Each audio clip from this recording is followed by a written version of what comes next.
नमस्कार दोस्तों, हमारे YouTube चैनल पर आपका स्वागत है। आज हम एक दिलचस्प कहानी के बारे में जानेंगे। सीरीज का नाम है मिस नाइट एंड डे। निर्देशक ली योंग मिन और चोई सन मिन, लेखक कलाकार ली जंग Yoon Ji, Choi Jin Hyuk. Baek Seo Hoo Miss Night and Day में 20 साल की एक युवती की कहानी है जो 85 साल की हो जाती है। वह दिन में बूढ़ी हो जाती है और रात में फिर से बदल जाती है। जंग यून जी ने छोटी का किरदार निभाया है, जबकि ली जंग यून ने बड़ी का किरदार निभाया है। एपिसोड 14 में कई जटिल खुलासे और तीव्र टकरावों की एक श्रृंखला सामने आई है। एपिसोड की शुरुआत एक धमाकेदार घटना से होती है। एक महिला ना ओक हुई पर नकली नाम रखने का आरोप लगाती है और दावा करती है कि वह असली ना ओक हुई को जानती है और वर्तमान में उस नाम का इस्तेमाल करने वाली इंटर्न धोखेबाज है।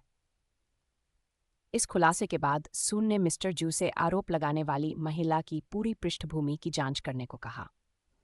रात होते ही मीजिन डिनर के लिए जियोंग से मिलता है। उनकी बातचीत के दौरान जियोंग पूछता है कि क्या मीजिन अपनी पढ़ाई पर वापस लौटने की योजना बना रही है। मीजिन अपनी दुविधा व्यक्त करते हुए कहती है कि उसे पढ़ाई से कोई परेशानी नहीं है, लेकिन उसे निराशा और उम्मीद की कमी से डर लगता है। डिनर के बाद जियोंग मीजिन को उसके माता पिता के घर छोड़ देता है, जहां वह अगली सुबह लिमसन के रूप में जागती है।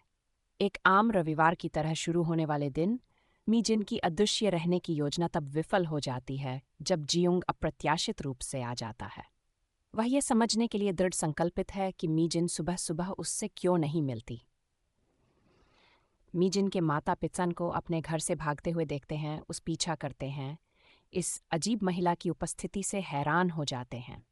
पुलिस आखिरकार लिमसन को पकड़ लेती है। हालांकि उसका चेहरा छिपा हुआ है, लेकिन मी जिन के माता पिता के निरंतर उत्पीड़न ने उसे हताशा में अपनी पहचान प्रकट करने के लिए प्रेरित किया।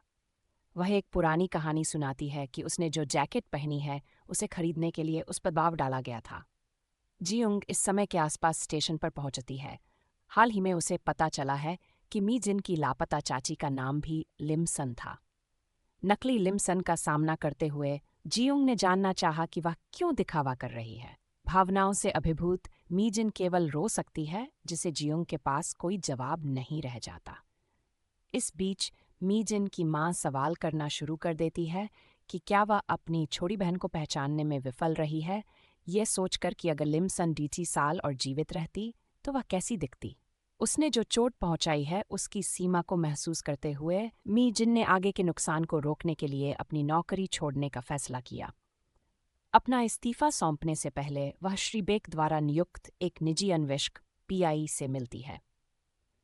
पीआई उसे गंध की पहचान करने के लिए खसखस के फूलों का एक बैग देता है, जिसे मीजिन तुरंत हत्यारे की कार से आने वाली गंध के रूप में पहचान लेती है, जिससे संकेत मिलता है कि बेक महत्वपूर्ण जानकारी तक पहुंच सकता है।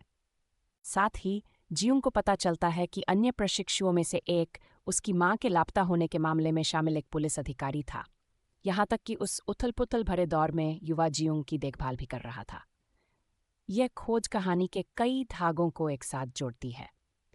घटनाओं के एक नाटकीय मोड़ में मी जिन के पिता को जियोंग और मी जिन के साथ ही ना ओक हुई की असली पहचान का एहसास होता है। उन्हें 20 साल पहले अपनी भाभी को खोजने के लिए क्वाक ग्यूमहवा नामक एक महिला की मदद लेने की याद आती है। यह स्पष्ट हो जाता है कि क्वाक ग्यूमहवा कई महिलाओं का रूप धारण कर रहा है, उनकी हत्या कर रहा है और उनका सामान चुरा रहा है। उसके पीड़ितों में असली ना ओक हुई और बेक की पत्नी भी शामिल थी। हालांकि लिमसन का भाग्य अस्पष्ट बना हुआ है, रहस्य में लिपटा हुआ है और मी जिन की उम्र बढ़ने के पीछे एक काल्पनिक तत्व का संकेत है। ये महसूस करते हुए कि उसका भेद खुल चुका है, ग्यूमहवा मी जिन के पिता को उसकी चाय की दुकान में पकड़ लेती है और उन्हें फेंटेनाइल की दवा दे देती है। फिर वह मी जिन को बुलाती है और मांग करती है कि अगर वह अपने पिता को बचाना चाहती है तो वह अकेले जलाशय में आए। मी जिन उस स्थान पर पहुंचती है, लेकिन ग्यूमहवा मिलने का स्थान बदल देती है। रात होते ही मी जिन नए स्थान पर पहुंचती है, लेकिन ग्यूमहवा द्वारा घात लगाकर हमला किया जाता है, जो उसके सिर पर वार करता है। ग्यूमहवा का अंतिम लक्ष्य सामने आता है। उसका लक्ष्य मी जिन को पकड़ना है, जो उसके अपराधों की एकमात्र गवाह है। भयानक स्थिति के बावजूद उम्मीद बनी रहती है क्योंकि जीउंग के पास मीजिन के फोन पर एक ट्रैकर है। ये तकनीक उसके द्वारा एकत्रित की गई जानकारी के साथ मिलकर सुझाव देती है कि उसे जल्द ही एहसास हो सकता है कि मीजिन और लिमसन एक ही व्यक्ति हैं। एपिसोड एक रोमांचक मोड पर खत्म होता है, जिससे दर्शक अगले एपिसोड का बेसब्री से इंतजार करते हैं कि क्या जीउंग मीजिन को बचा पाएगा और रहस्य कैसे सामने आएगा। ये विशेष एपिसोड कहानी कहने में एक मास्टर क्लास है, जिसमें कई कथानकों को एक साथ जोड़कर एक सस्पेंस और भावनात्मक रूप से चार्ज की गई कहानी बनाई गई है।